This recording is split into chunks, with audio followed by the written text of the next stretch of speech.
Baik, Bapak Ibu yang berkahi Allah, Nabi SAW tidak pernah menyebut pembagian-pembagian begini secara eksplisit seperti ilmu-ilmu yang lain. Sebagaimana tidak ada pembagian hadis sahih, hasan, dhaif. Sebagaimana tidak ada pembagian usul fikih menjadi fikih. Tidak ada pembagian ilmu tafsir. Semua pembagian itu tidak ada. Ya. Siapa yang membagi ini? Para ulama. Karena Nabi itu datang satu paket. Nabi datang satu amalan itu mencakup 4 unsur, mencakup semua ilmu. Semua amalan Nabi ada syariatnya, ada tarekatnya, ada hakikatnya, ada ma'rifatnya. Jadi jangan sampai lagi ada pertanyaan konyol mengatakan, emang ada syariat, tarekat, hakikat, ma'rifat di zaman Nabi? Nah, itu pertanyaan konyol itu. Nanti kalau dibalik gimana? Emang ada hadis sahih, hasan, dhaif di zaman Nabi? Kan nggak ada. Jadi jangan bertanya yang konyol-konyol. Sok kritis tapi nggak pakai data. Sok kritis tapi nggak rasional. Lalu bagaimana kalau mau nanya? Kalau kita mau mengkritisi sesuatu, kuasai dulu yang mau dikritisi itu apa. Inilah pesan berat yang dulu diturunkan oleh Imam Abu Hamid Al-Ghazali yang wafat tahun 505 Hijriah. Sekarang 1434 ya. Apa kata beliau? Kalau engkau mau mengkritisi sesuatu, memuji sesuatu, maka kuasai dulu sesuatu itu apa. Dan ini beliau lakukan sendiri. Imam Al-Ghazali ketika hendak mengkritisi filsafat, dia pelajari 2 tahun, lalu dia review selama 1 tahun. Jadi 2 tambah. Dan dia menulis dalam masa itu. Belajar, dia ulang, petakan, dia review, kemudian dia tulis 3 tahun genap. Jadi Imam Ghazali baru kemudian mempublikasikan kritiknya terhadap filsafat setelah 3 tahun mendalami filsafat. Kita sudah berapa tahun mendalami suatu istilah, lalu kemudian mengkritisinya. Jangan-jangan kata orang, katanya nggak boleh kata orang, ya harus kata Allah dan Rasulnya. Ya, jika ada orang mengatakan itu batil, coba tunjukkan bahwa pembagian ini batil, ada nggak?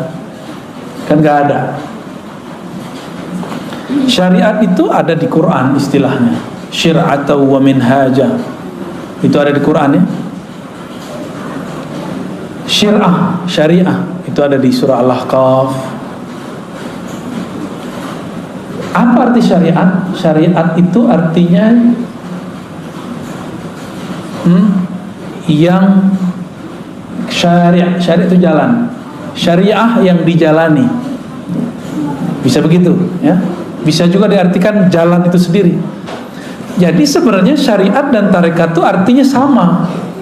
Syariat itu jalan, tarekat itu jalan. Syuru' arti bahasa Arabnya syuru' itu artinya proses. Syara' artinya hukum yang mesti dijalani. Ya, syara' hukum yang mesti dijalani. Kalau di kampung saya ada ungkapan begini, adat bersandikan syara'. Bukan syariat, syara'. Sama, maksudnya sama. Ternyata di Jambi juga sama, di Riau saya dengar sama, di Aceh sebagian ada yang ngomong begitu juga, di Malaysia juga ada yang menyebutkan kalimat itu, adat bersandikan syara'. Berarti bukan hanya satu suku aja. Nggak tahu siapa yang duluan, itu tinggal klaim-klaim sejarah aja ya. Ya. Kalau klaim sejarah biasanya mulai rasis. Saya nggak mau rasis. Kita diciptakan oleh Allah lita'arafu, supaya kamu saling berbagi ilmu, saling kenalan, tidak boleh rasis. Oke. Jadi syariat artinya apa? Jalan. Tapi bedanya apa dengan tarekat? Syariat itu biasanya diartikan jalan yang zahir.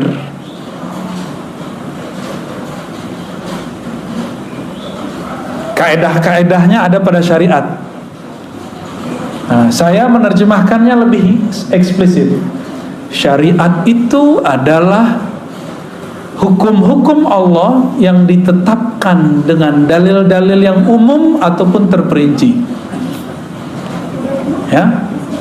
Lalu bagaimana cara melaksanakannya? Namanya thariqat. Jadi kawan saya, dia nggak suka zikir Ratibul Haddad, Ratibul Attas. Tahu Ratibul Haddad?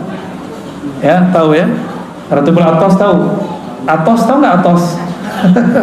Atos orang Sunda apa Atos? Sudah. Ratibul Atos bukan ratib sudah-sudahan. Itu nama imamnya, Al-Imam Al-Habib Al-Attas. Tapi dia punya zikir pagi sore, di-download di smartphone-nya, dan juga dia punya di perpusnya buku kecil. Di dalam Al-Quran surah Al-Ahzab ayat 41 ada perintah, ya ayyuhalladzina amanu zkurullaha dzikran katsira. Al-Ahzab ayat 41. Oke. Wahai orang beriman, ingatlah Allah sebanyak-banyaknya. Itu syariat, hukum syariat. Tekniknya gimana? Kata kawan, bid'ah tuh pakai Ratibul Haddad, Ratibul Attas. Tapi dia ngeluarin buku baru, zikir pagi dan sore yang sahih. Itu juga namanya thariqat baru. Thariqat tergantung siapa namanya. Kalau yang nulis ini namanya Dodo, Eduardo, berarti thariqatnya thariqat Dodowiyah.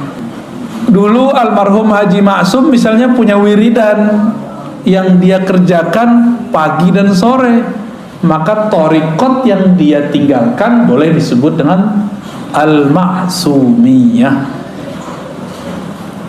Gitu. Maka penamaan zikir itu biasa, ya, boleh-boleh aja, ya. Kenapa nggak disebut dengan zikir Nabi aja? Ya kan Nabi zikirnya banyak.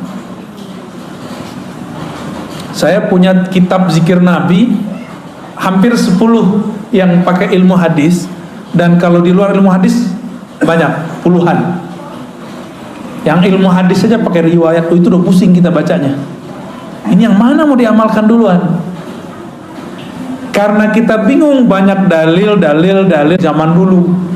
Boleh meramu obat. Saya mau tanya nih, Bapak Ibu ini, kalau sakit boleh nggak meramu sendiri obat, masuk ke ruang apotek terus ramu-ramu sendiri? Lo kan nggak boleh taklid. Katanya nggak boleh taklid. Taklid ke dokter juga nggak boleh dong. Kenapa percaya sama dokter? Taklid sama apoteker juga nggak boleh seharusnya. Kalau kita boleh bilang nggak boleh taklid. Taklid artinya apa? Ikut tanpa tahu kenapa hakikat sesuatu itu ada. Ikut tanpa mengetahui dalil. Kenapa obat kalau batuk ini A, B, C, D disebutkan nggak sama dokter? Disebutkan nggak sama apoteker? Enggak. Terus kenapa percaya-percaya aja? Kenapa itu boleh, sedangkan dalam agama nggak boleh? Gitu. Yang mengerti dalil ulama atau orang awam? Ulama. Berarti kalau nanya dalil ke siapa? Kalau kita nanya dalil ke ulama, itu sudah sama kayak kita mau taklid, tapi menaik pangkat jadi ittiba. Nah, kembali yang tadi, bagaimana teknik berzikir itu masuk ke thariqat. Mana perintahnya zikir, masuknya ke syariat. Jadi beda syariat sama thariqat apa? Syariat itu dalilnya, thariqat itu caranya. Mudah toh? Ada perintah, shollu kama ra'aitumuni usolli. Salatlah kamu seperti kamu melihat aku salat. Ada yang lihat Nabi gak? Ada yang lihat Nabi? Mimpi aja.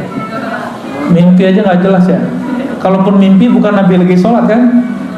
Terus kalau kita disuruh sholat melihat Nabi, kita ini nggak ada yang melihat Nabi, terus gimana caranya? Nah, kalau ada syariat, torikot, cara ngamalin, ada lagi cara yang lain, namanya mazhab. Mazhab itu cara mengamalkan dalil yang zahir. Torikot itu cara mengamalkan dalil yang tersirat. Jadi mazhab mengamalkan yang tersurat, torikot mengamalkan yang Udah tahu perbedaannya? Oke. Terus gimana? Kata kawan, tidak boleh ikut mazhab. Ya, tidak usah ikut Syafi'i, langsung aja ke Nabi. Kalau Syafi'i berbeda dengan Nabi, kita ikut Nabi. Konyol nggak? Imam Syafi'i bisa beda sama Nabi. Terus ente gimana nasibnya? Kalau Imam Syafi'i yang jarak beliau dengan Nabi cuma 2 orang, bisa berbeda dengan Nabi, terus nasib antum apa? Yang jarak dengan Nabi 14 abad, 1400-an tahun. Mikir-mikir kalau mau ngomong ya. Tapi ada yang lebih dahsyat lagi. Kalau sahabat berbeda dengan Nabi, kita ikut Nabi. Jadi dia adu-adu sahabat sama Nabi. Ini orang lebih berbahaya daripada Syiah, lebih berbahaya dari Khawarij, lebih berbahaya dari Mu'tazilah. Karena yang mengadu-adu sahabat dan Nabi itu kelompok Syiah, kelompok Mu'tazilah, kelompok Khawarij. Kelompok Syiah bilang para sahabat pengkhianat, merampok, mencuri, mengambil pemerintahan yang Nabi wariskan kepada anaknya, mantunya, lalu diambil oleh mereka. Maka mereka benci ke Abu Bakar, ke Umar, Utsman. Saya nggak tahu Syiah yang di Bandung begitu apa enggak. Kali ada Syiah Al-Bandungi, dia masih cinta sama Abu Bakar, kan kita nggak tahu. Siapa tahu kan beda, namanya doang yang sama. Kalau sama, wah berarti dia bisa saudaraan sama kita. Tapi kalau mereka menghujat sahabat, ya saya hello aja ya. Gak bisa, kita gak bisa bersahabat. Ente aja gak bisa bersahabat sama sahabat Rasul, gimana bersahabat sama kita? Gitu ya. Ada orang ngomong begitu, bener gak? Kalau imam mazhab, Imam Syafi'i beda sama Nabi, kita ikut Nabi. Jadi dia pernah berpikir, bersuuzon ke imam. Kalau Nabi, imam ini berbeda sama Nabi. Imam ini buat ajaran baru. Jadi yang dia pikirkan mazhab itu agama buatan imam. Ini kesalahan besar ini. Ini logika yang nggak nyampe. Buat definisi tapi nggak nyampe. Dan saya sering ketemu dan udah sering contohkan. Mereka ngomong nggak usah ikut Syafi'i, langsung aja ke Sahih Bukhari. Masih ingat? Masih ada nggak orang begitu? Masih ada. Padahal kita udah ngaji kemana-mana, kita ulang-ulang ini. Tanda dia kalau ngeritik kita nggak pernah dengerin video kita. Ya. Imam Bukhari murid dari muridnya Imam Syafi'i. Imam Syafi'i dikenal sebagai imam mazhab, padahal juga meriwayatkan hadis. Imam Bukhari berguru ke murid Imam Syafi'i, maka mazhabnya Bukhari itu sangat dekat ke mazhab Syafi'i. Kalau Imam Subuki positif masukkan, Imam Bukhari mazhabnya Syafi'i. Udah positif belum masukkan. Karena pas kita presentasikan ajaran Imam Bukhari hampir dekat dengan mazhab Syafi'i. Lebih tua mana Imam Syafi'i Imam Bukhari? Lebih dekat mana ke Nabi, Imam Bukhari atau Imam Syafi'i?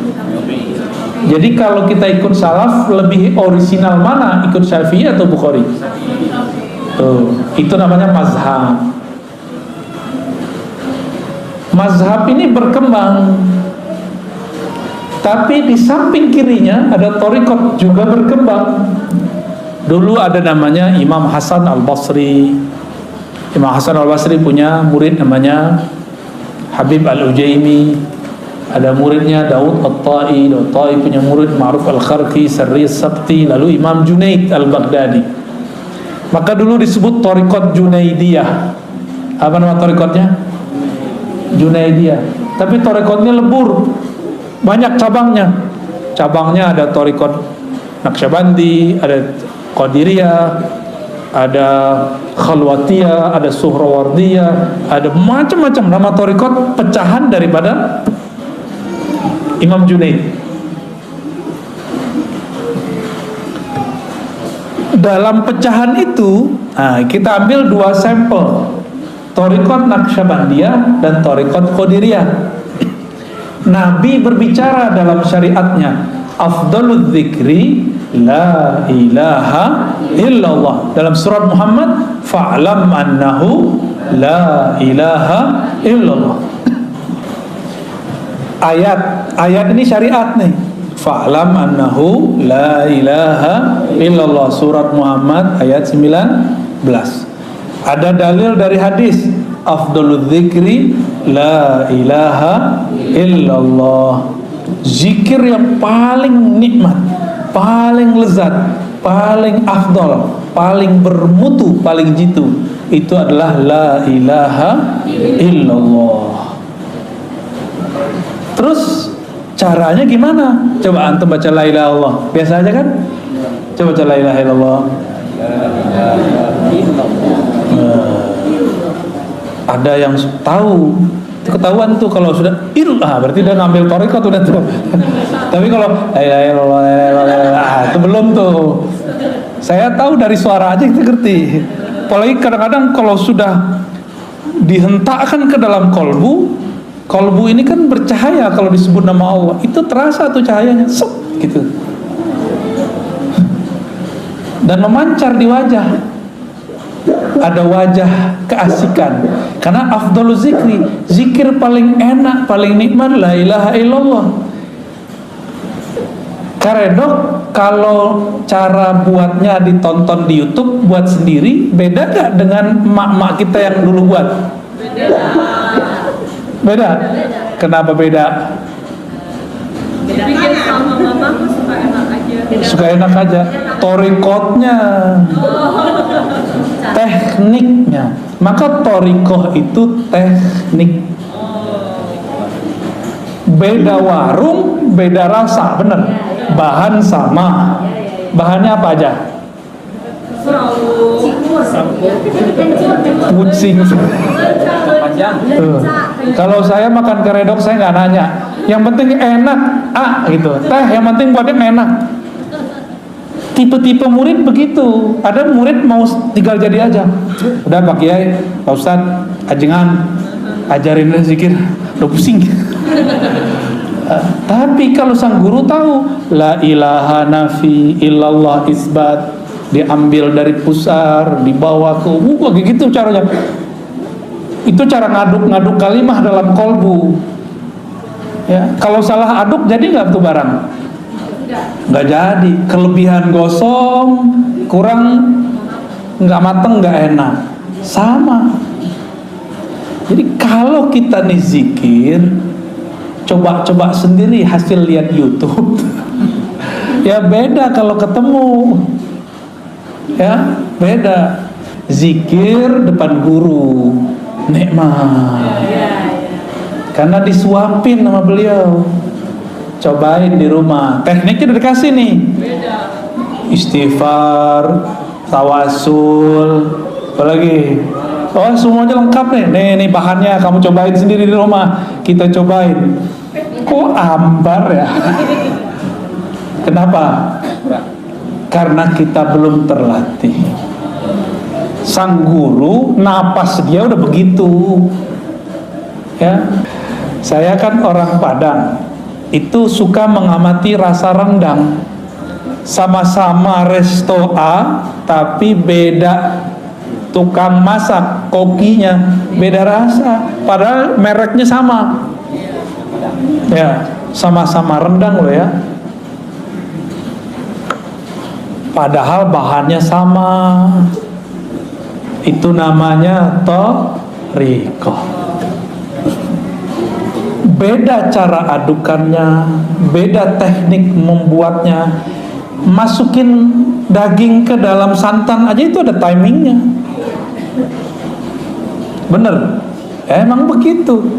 Sama. Kadang guru nih nafsu punya murid, belum saatnya dimasukkan daging kalimatullah ke dalam kolbu murid, udah dikasih-kasih aja. Namanya obral zikir. Jangan lagi obral zikir. Ini kalimah thayyibah, ini kalimah mahal. Afdalul dzikri la ilaha illallah. Pelan-pelan. Kecuali si murid udah lama zikir, udah lama berguru dan direstui oleh gurunya, baru kita kasih. Walaupun sekali bertemu boleh. Cuma baru kemarin sore hijrahnya udah minta talqin aja ya. Kan orang kebanyakan pengen begitu. Tunggu dulu ya.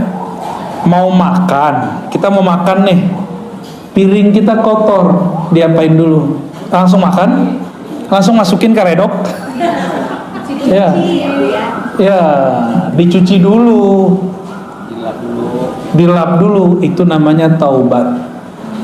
Kolbu ini kan tempat, kalau kita nih maksiat pakai mata, pakai telinga, itu di kolbu tuh nodanya banyak. Itu harus dibenerin dulu, baru nanti kalimah la ilaha illallahnya masuk ke dalam kolbu dan dia tidak ada halangan. Masuknya nikmat. Jusnya enak, tapi di dalamnya sudah ada yang menjijikkan. Kita gak bisa menikmati.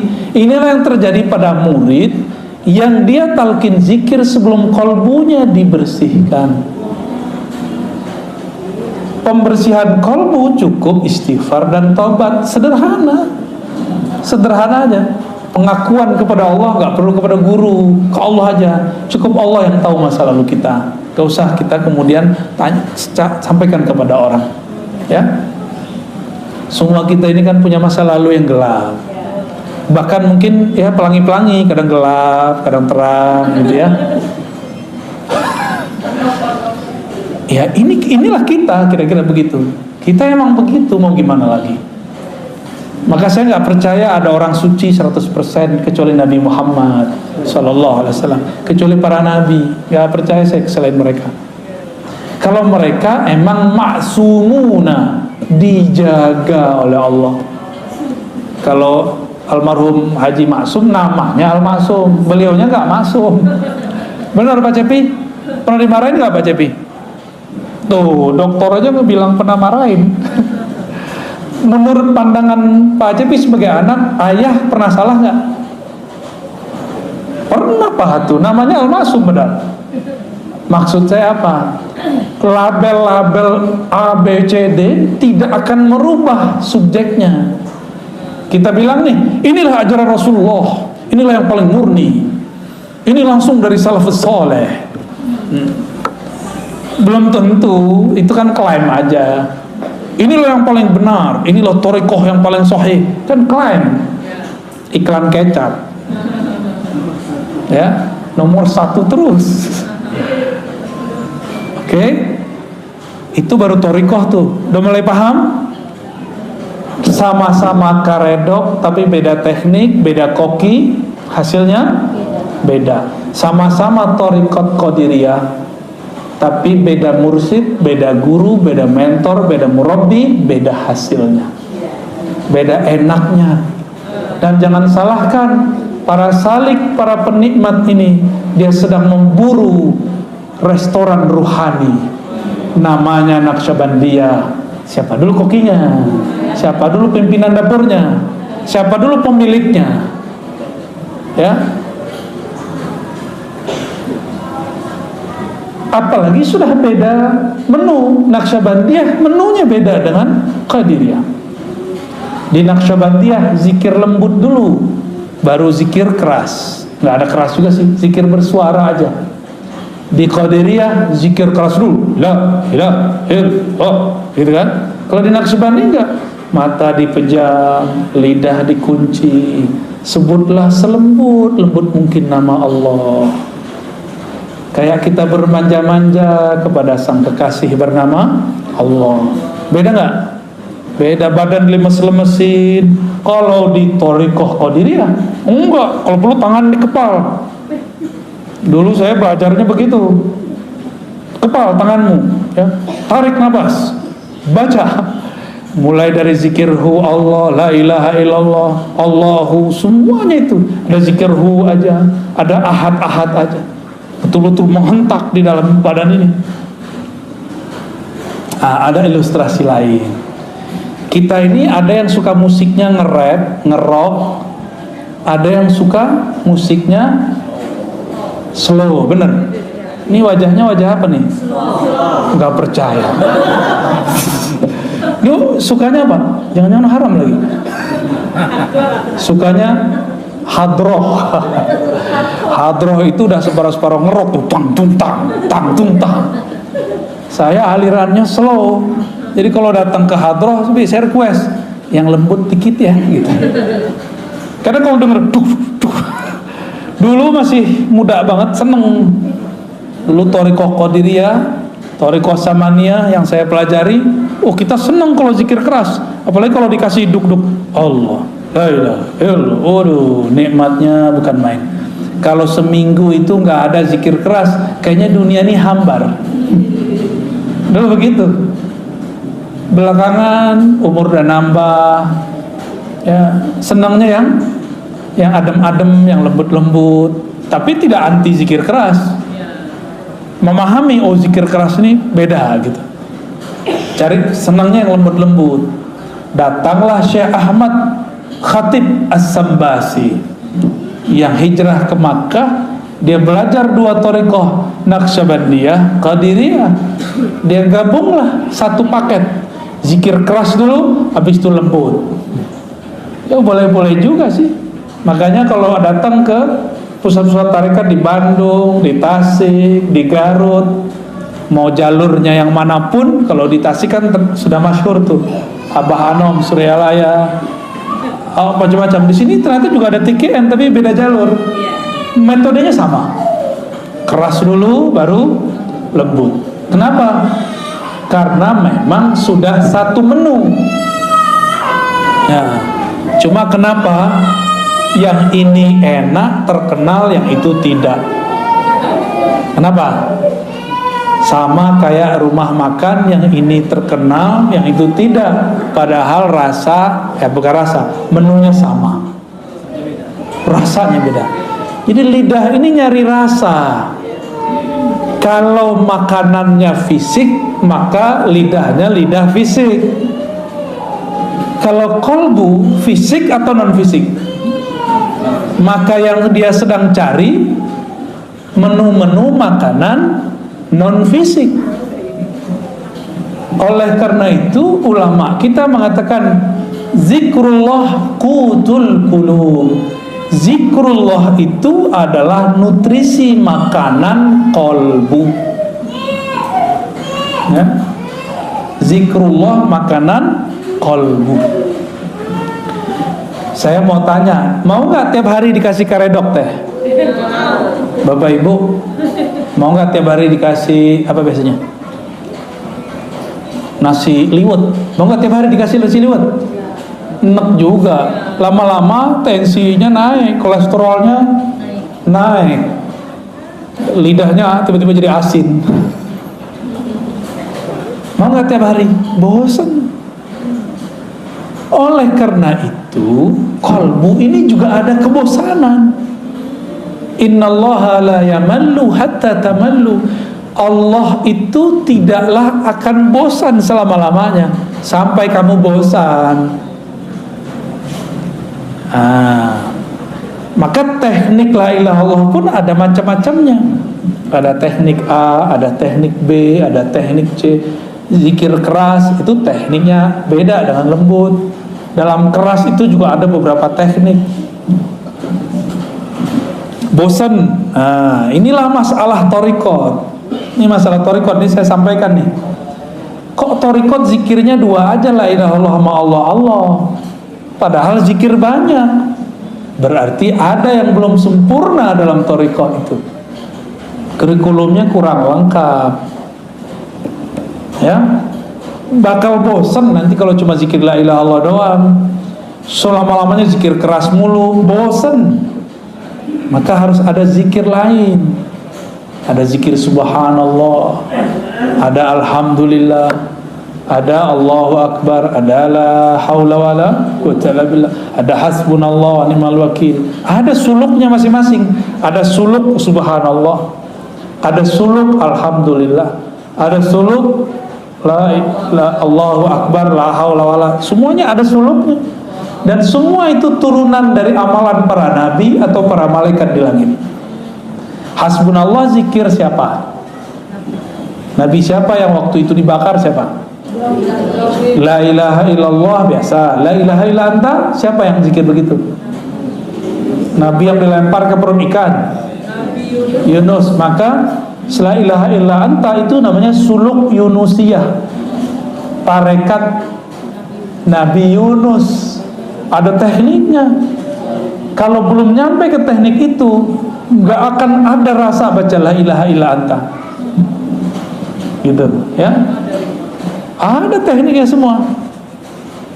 Allah berfirman ke Nabi Musa, Musa, innani anallah la ilaha illa ana. Sesungguhnya akulah Allah, tiada ilah, tiada yang berhak disembah, tiada Tuhan kecuali aku.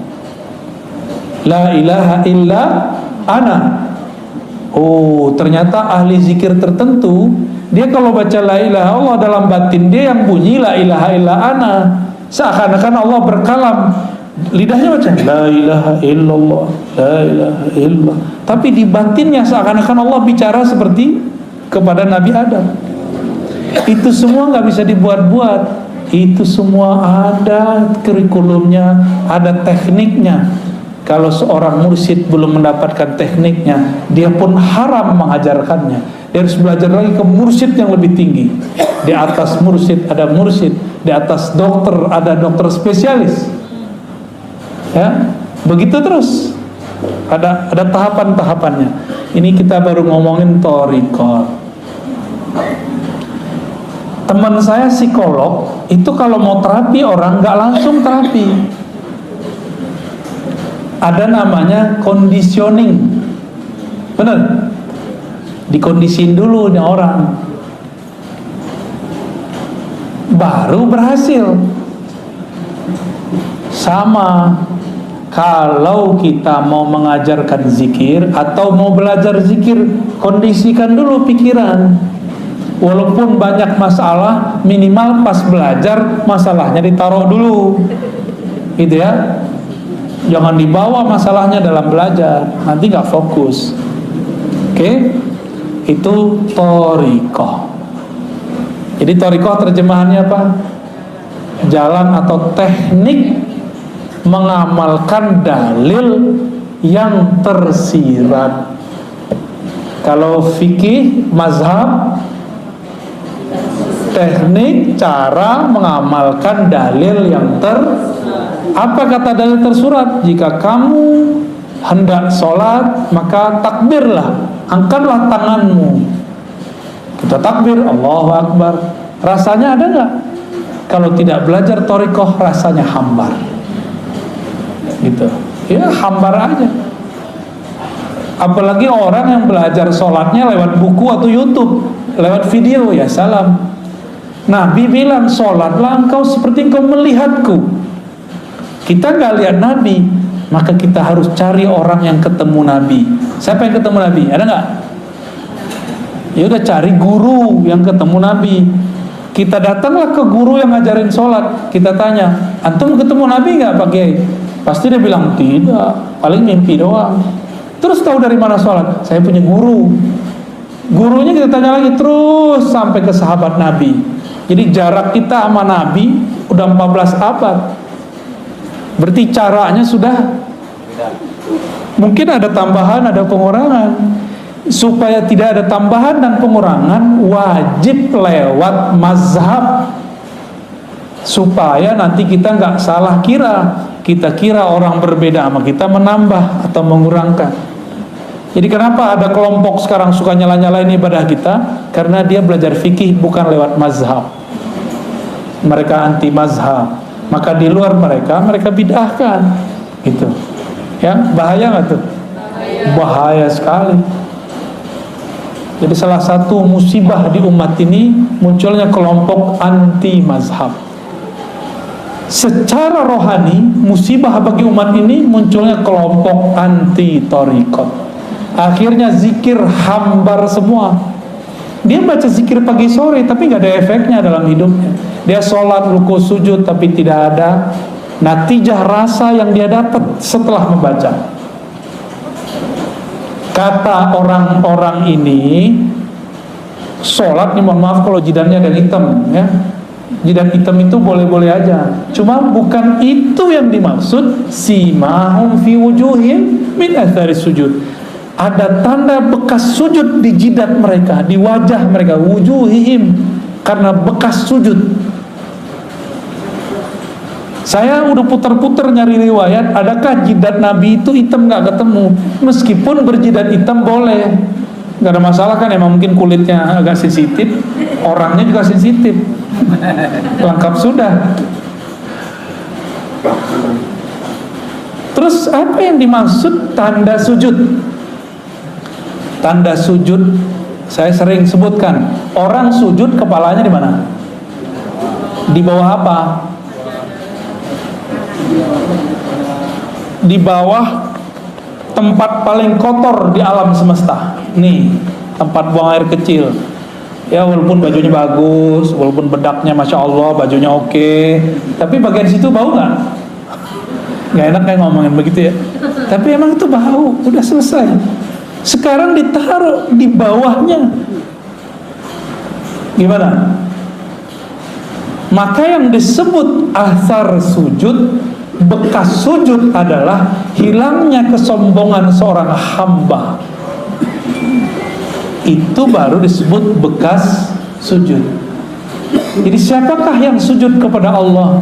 Orang yang sudah melepaskan kesombongannya, ego-egonya, merasa sok pinter, sok alimnya, sok solehnya, sok merasa paling benernya, dia buang sudah. Karena yang merasa sok bener di sini, bener. Yang merasa pinter mana? Yang merasa bergelar ini.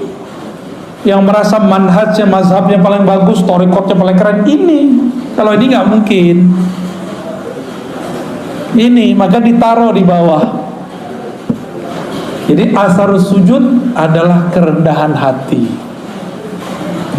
Efek dari sujud adalah rendah hati. Gimana? Udah rendah hati belum? Lagi belajar. Kadang-kadang jujur, mending jujur begitu. Berarti sholat kita ini sudah benar belum? Kira-kira sholatnya diterima nggak? Kayaknya nggak diterima sih. Soalnya simahum fi wujuhimnya belum ada. Karena puncaknya sholat ketika kepala di bawah. Di saat itu tidak ada lagi ego, tidak ada lagi sombong. Kalau masih ada, sholatnya belum diterima, kira-kira gitu. Gimana dong? Orang-orang kayak kita ini sok soleh, sok merasa sholat. Ada orang telat sholat aja kita kata-katain. Ya, ada orang nggak sholat kita suzon. Ya. Dia padahal udah jamak. Ada orang kita lihat nggak sholat padahal dia sudah jamak. Bisa nggak begitu? Ya, susah ya. Emang begitu sih ya. Di otak ini, ya korteks depan ini dia sukanya prasangka. Ternyata otak ini di istilah orang-orang ahli neurologi disebut otak reptil. Ini yang disebut dalam Al-Quran, ulaika kal an'am, mereka itu seperti binatang. Otak reptil itu 5-10%. Selebihnya sisanya berapa? Otak kanan, otak kiri 40, 45 ya, 45. 4-5 kiri kanan itulah yang akan mendalami thariqat, hakikat, ma'rifat. Sayangnya orang cuma berpikir pakai 10% ini, makanya jadi bodoh seumur hidup. Keras sekali, cari lawan terus, karena reptil kan suka nyari lawan. Kepalanya begini terus tuh. Siapa lo? Aliran Palu nih. Jadi setiap kali ada kelompok baru, kepalanya seperti reptil. Kalau nggak menghindar, ngelawan. Begitulah terus. Ulaika kal an'am, nyalak mulu, ya? Maka di Quran disebut seperti kalbun, seperti si kuku. Jika engkau biarkan yalhas, jika kau perhatikan yalhas, engkau apa-apain yalhas. Yalhas itu lidahnya begitu mulu. Auzubillah min dzalik. Kita ini jangan-jangan baru sujud fisiknya, belum sujud. Kita baru sujud fikih, mazhab, belum sujud thariqat. Kalau sudah sujud thariqat, tahu tekniknya. Kalau engkau sujud, rendahkan egomu, hancurkan egomu, hinakan jiwamu di hadapan Allah. Dihina-hinain benar, baru berbuah namanya tawadu. Tawadu, rendah hati, namanya hakikat. Ya, jadi hakikat itu buah dari orang dari tarekat. Zikir, ala bidzikrillah tatmainnul qulub. Ketahuilah hanya dengan menyebut nama Allah hati jadi tenang. Cara nyebutnya gimana? Ada cara nyebutnya. Gimana cara nyebutnya? Nama ala bizikrillah, hanya dengan menyebut nama Allah. Nama Allah siapa? Ya Allah. Gampang tuh. Gimana cara nyebutnya? Allah Allah Allah Allah Allah Allah. Gitu cara nyebutnya? Enggak. Ada tekniknya.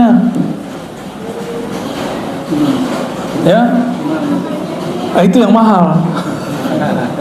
Ya, harus pakai talqin.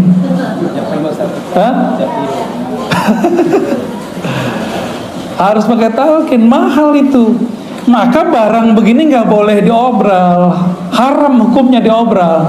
Ini mutiara dari Allah, karena dia seafdal zikir.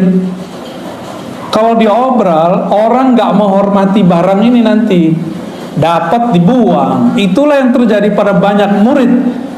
Talqin sini, talqin sini, talqin sini. Karena diobral talqinnya, dia tidak pernah lagi mengamalkan zikirnya. Karena dia nganggap, kita kalau beli cincin tepi jalan, pede nggak pakai tiap hari. Tapi kalau beli cincin di toko yang eksklusif, pede nggak pakai tiap hari? Pede. Kira-kira begitu, ya. Ini lebih dari cincin. Ini sesuatu yang kita masukkan ke dalam diri. Mau obral-obralan, maka dalam thariqah kami, talqin itu bukan nomor pertama. Nomor pertama at-ta'allum wa ta'lim, ngaji. Udah bener ilmunya, baru talqin. Udah hilang syaknya, sehingga dia tahu nama yang akan dibaca dia adalah zat yang maha agung. Maka dia pun akan mempersiapkan jiwanya untuk membaca. Nggak mungkin lewat Zoom, pasti dijemput kok. Antum ini kan lucu, takut COVID ngaji lewat Zoom. Tapi kalau pengen makan resto, datang langsung. Ya salam ya. Nggak adil sama diri sendiri. Takut ngurus badan fisik, tapi virus rohani dibiarkan.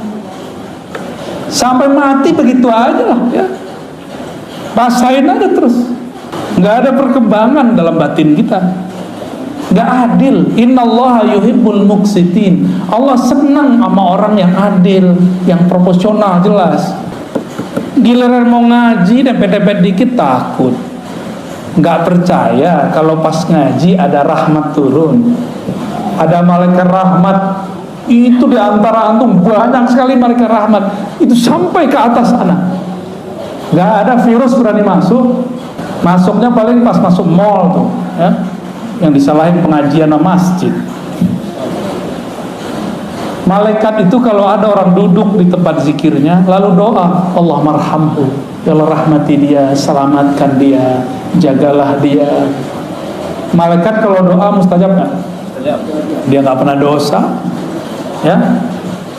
Masih takut? Hah? Nggak takabur loh ya, nggak boleh takabur. Tapi insya Allah, ya, yang adil sama diri. Ini bukan nyinggung yang nonton online sama Zoom ini. Kalau yang karena jarak kita maklumi. Ini masih di kota Bandung. Ya, saya aja datang dari Jakarta, masa antum di sini Zoom, gaya bener. Jika dilakukan zikir berdasarkan tekniknya, sama dengan orang makan karedok, makan rendang sesuai dengan takarannya, cara masaknya, udah pas sudah. Kalau juga masih belum terasa, jangan-jangan bukan menunya yang salah, tapi lidahnya sedang sariawan. Paham ilustrasi ini? Itu torikot. Hasil dari bertorikot, tenangnya kolbu dalam berzikir, namanya hakikat. Kita punya kesimpulan, punya hikmah. Oh begini ya kalau zikir dikerjakan secara benar, hasilnya begini. Kita tahu metodenya, tahu teorinya, paham hikmahnya. Ini namanya hakikat. Ya, jadi hakikat itu pengetahuan yang diperoleh setelah menjalani hakikat. Tapi hati-hati, tidak semua pengetahuannya tepat. Maka di atas hakikat ini harus ditingkatin lagi. Si hakikatnya harus diuji. Karena hakikat ini pengetahuan, tapi pengetahuannya terpisah. Zikir la ilallah rasanya ini, zikir hu rasanya ini. Itu namanya hakikat. Terpisah-pisah. Beda zikir, beda rasa. Umroh sama puasa, beda nggak rasanya?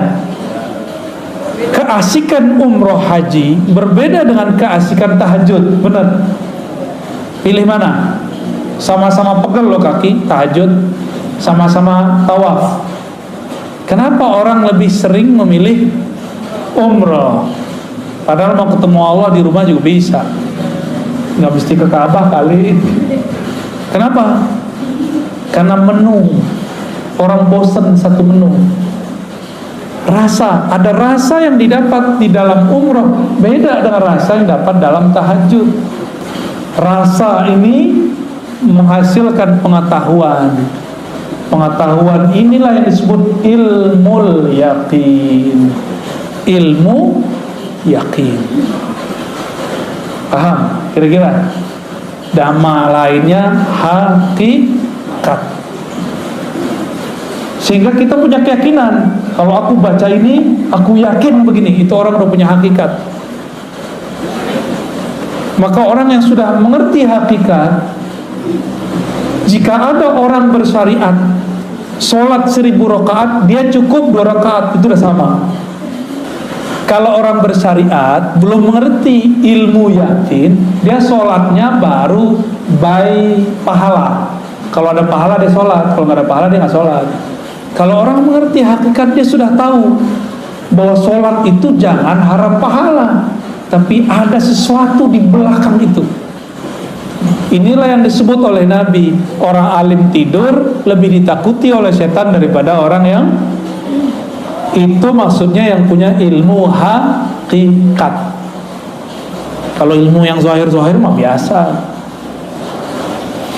Lalu apa beda hakikat dengan ma'rifat? Hakikat itu masih bisa luntur. Hakikat itu masih bisa salah. Yakinan kita kadang-kadang belum tepat. Dari mana kita tahu? Yang paling banyak dapat ilmu hakikat waktu di surga itu malaikat namanya Azazil. Tetap saja tergelincir, dipecat dari malaikat namanya iblis. Iblis itu ahli hakikat. Dengan ilmu hakikatlah dia menyesatkan orang-orang ahli zikir yang tidak berguru. Pernah berguru terus ninggalin gurunya. Pernah bermajelis lalu keluar dari majelis. Orang-orang begini dicaplok sama iblis. Apa kata iblis? Zikir kamu keren ya, karena zikir kamu banyak orang sembuh nih. Kamu sebenarnya mursyid yang lebih sakti daripada gurumu. Mulai terbersit. Kita lebih sakti dari guru. Tuh, kena tuh dah. Pernah nggak ngelihat ada orang begitu? Ya, murid kiai besar buat tarekat baru. Ini nasib dia ini. Keluar dia dari halaqah karena terbersit dalam hatinya, dia lebih sakti dari gurunya. Dia nggak sadar gurunya sedang pura-pura nggak bisa, ngetes dia aja. Guru pura-pura nggak bisa ngeruqyah, nggak bisa, oh saya nggak bisa doain air, pura-pura aja. Bukan berarti dia nggak bisa.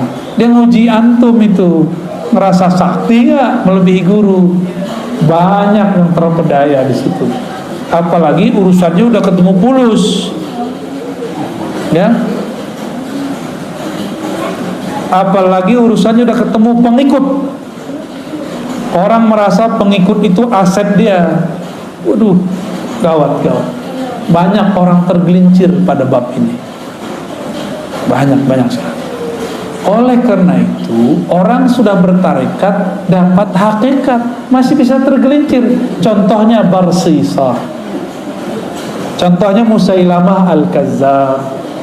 Itu Musailamah kan dulu ikut nulis wahyu. Musailamah ikut nulis wahyu, khidmah ke Rasulullah. Maka kita berdoa orang-orang yang berkhidmah untuk agama ini, untuk kita tidak belok di akhir nanti. Amin. Ya, ini bahaya benar. Kenapa? Si Musailamah ini melihat harian Nabi, dia mikir, Nabi mah biasa aja orangnya.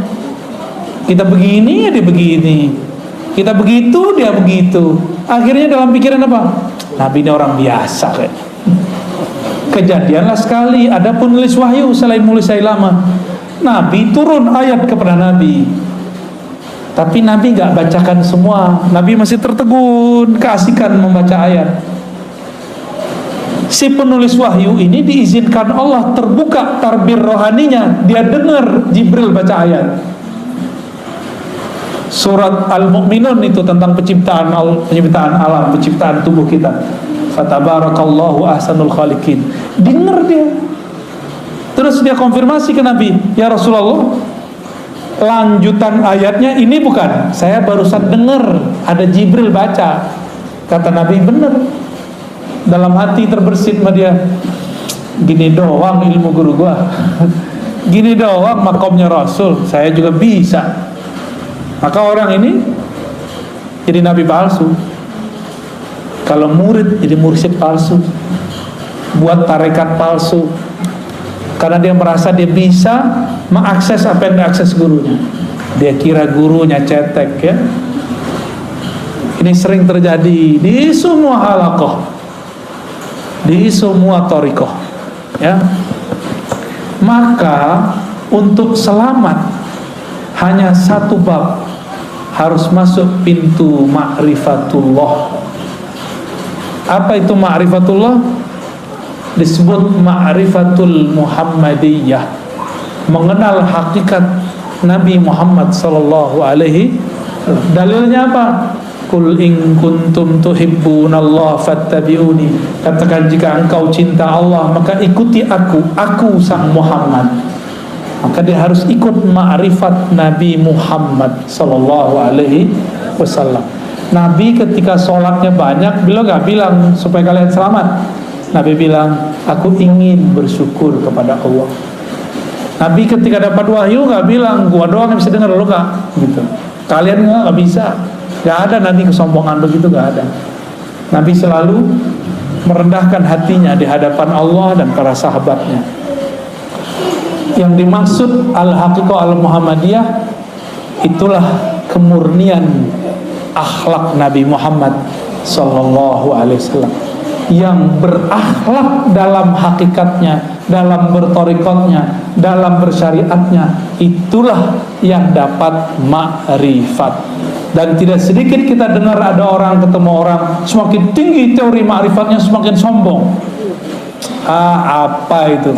Ngeremehin orang. Berarti dia sombong nggak? Gak level, nah, gitu kan? Kajian kulit tuh nggak penting. Nih kajian hakiki nih, kajian hakikat nih, kalian nggak tahu. Ngomong begitu tuh sombong namanya. Sedangkan Rasulullah mengajarkan tidak boleh sombong. Terima kasih Anda telah menyaksikan ceramah dari Buya Arazi Hashim. Semoga bermanfaat.